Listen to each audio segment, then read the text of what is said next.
Hi friends, welcome to my channel. Pavitra Bandhana ಧಾರಾವಾಹಿಯಲ್ಲಿ ಇಂದಿನ ಸಂಚಿಕೆಗಳಲ್ಲಿ ಹೊಸ ಮನೆಯಲ್ಲಿ ದೇವ್ ಮತ್ತು ಪವಿತ್ರ ಒಂದಾಗುತ್ತಿರುವುದನ್ನು ಕಂಡು ನಮ್ರತಾ ತೀವ್ರ ಅಸೂಯೆಯಿಂದ ಕಂಗಾಲಾಗಿದ್ದರೆ, ಇನ್ನೊಂದೆಡೆ ದೆವ್ವದ ನಾಟಕ ಮತ್ತು ನಮ್ರತಾಳ ಹೊಸ ಕುತಂತ್ರ ರೋಚಕ ತಿರುವು ಪಡೆದುಕೊಂಡಿದೆ. ಕಥೆಯಲ್ಲಿ ಏನಾಗುತ್ತೆ ಅಂದರೆ, ಗೃಹ ಪ್ರವೇಶ ಮುಗಿದ ನಂತರ ಅಜ್ಜನ ಆಸೆಯಂತೆ ಹೊಸ ಮನೆಯಲ್ಲಿ ದೇವ್ ಮತ್ತು ಪವಿತ್ರ ರಾತ್ರಿ ಉಳಿದುಕೊಳ್ಳುತ್ತಾರೆ. ಅಡುಗೆ ಮನೆಯಲ್ಲಿ ಏನೂ ಇಲ್ಲದಿದ್ದರೂ ಬೆಳಗಿನ ತಿಂಡಿಗೆ ಉಳಿದಿದ್ದ ಇಡ್ಲಿಯನ್ನೇ ಬಳಸಿ ಪವಿತ್ರ ಅತ್ಯಂತ ರುಚಿಕರವಾದ ಖಾದ್ಯವನ್ನು ಸಿದ್ಧಪಡಿಸ್ತಾಳೆ. ಅದನ್ನು ಸವಿದ ದೇವ್, ನೀನು ಏನೇ ಇಲ್ಲದಿದ್ದರೂ ಅತ್ಯಂತ ರಾಯಲ್ ಆಗಿ ಬದುಕುವ ಚಕಾಚಕ್ಯತೆ ಹೊಂದಿದ್ದೀಯ.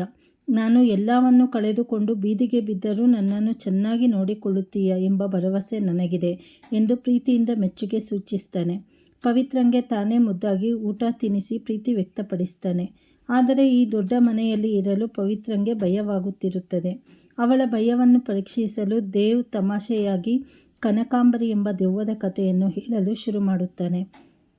ಅದೇ ವೇಳೆಗೆ ಮನೆಯಲ್ಲಿ ಹೆಜ್ಜೆಗಳ ಸದ್ದು, ಕಿಟಕಿ ಬಾಗಿಲುಗಳ ಶಬ್ದ ಕೇಳಿಸಿ ಬರುತ್ತದೆ. ದೇವ್ ಕೂಡ ನಿಜವಾಗಿಯೂ ದೆವ್ವ ಬಂದಿದೆ ಎಂದುಕೊಂಡು ಹೆದರುತ್ತಾನೆ. ಭಯದ ವಾತಾವರಣದಲ್ಲಿ ಪವಿತ್ರ ದೇವ್ನನ್ನು ಗಟ್ಟಿಯಾಗಿ ಅಪ್ಪಿಕೊಳ್ಳುತ್ತಾಳೆ. ಆದರೆ ಅಸಲಿಗೆ ದೆವ್ವದ ಗೆಟಪ್ ಹಾಕಿಕೊಂಡು ಬಂದಿದ್ದು ಬೇರಾರೂ ಅಲ್ಲ, ವಿಶಾಲ್ ಮತ್ತು ಅವರ ಮಮ್ಮಿ. ಇವರಿಬ್ಬರು ತಮಾಷೆ ಮಾಡಲು ಈ ರೀತಿ ಗೆಟಪ್ ಹಾಕಿ ಬಂದಿರುತ್ತಾರೆ.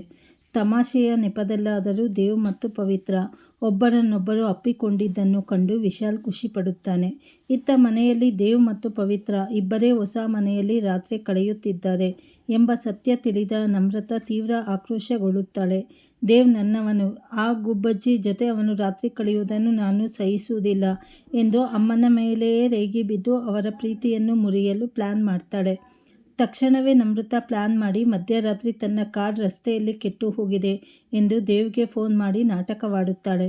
ಯಾರೂ ಇಲ್ಲದ ನಿರ್ಜನ ಪ್ರದೇಶದಲ್ಲಿದ್ದೇನೆ, ನನಗೆ ತುಂಬ ಭಯವಾಗುತ್ತಿದೆ, ತಕ್ಷಣವೇ ಬಂದು ನನ್ನನ್ನು ಪಿಕಪ್ ಮಾಡುವಂತೆ ಕೂಗರಿಯುತ್ತಾಳೆ.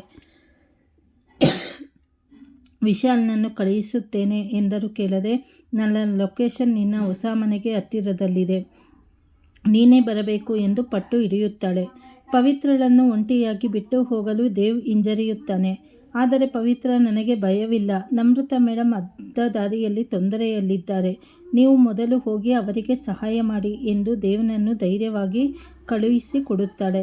ನಮ್ರತಾಳ ಈ ಹೊಸ ಪ್ಲಾನ್ ದೇವ್ ಮತ್ತು ಪವಿತ್ರಳನ್ನು ದೂರ ಮಾಡುತ್ತಾ, ಒಂಟಿಯಾದ ಪವಿತ್ರನಿಗೆ ಹೊಸ ಮನೆಯಲ್ಲಿ ಏನಾದರೂ ತೊಂದರೆಯಾಗತ್ತಾ ಅಂತ ಹೇಳಿ ಮುಂದಿನ ಸಂಚಿಕೆಯಲ್ಲಿ ಕಾದು ನೋಡಬೇಕಾಗಿದೆ.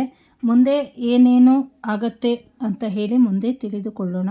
ಹೊಸದಾಗಿ ಯಾರ್ಯಾರು ಚಾನಲ್ ಮಾಡ್ತಾಯಿದ್ದೀರಾ, ಚಾನಲನ್ನು ಸಬ್ಸ್ಕ್ರೈಬ್ ಮಾಡ್ಕೊಳ್ಳಿ, ಲೈಕ್ ಮಾಡಿ, ಹಾಗೆ ಸಪೋರ್ಟ್ ಮಾಡಿ. ಧನ್ಯವಾದಗಳು.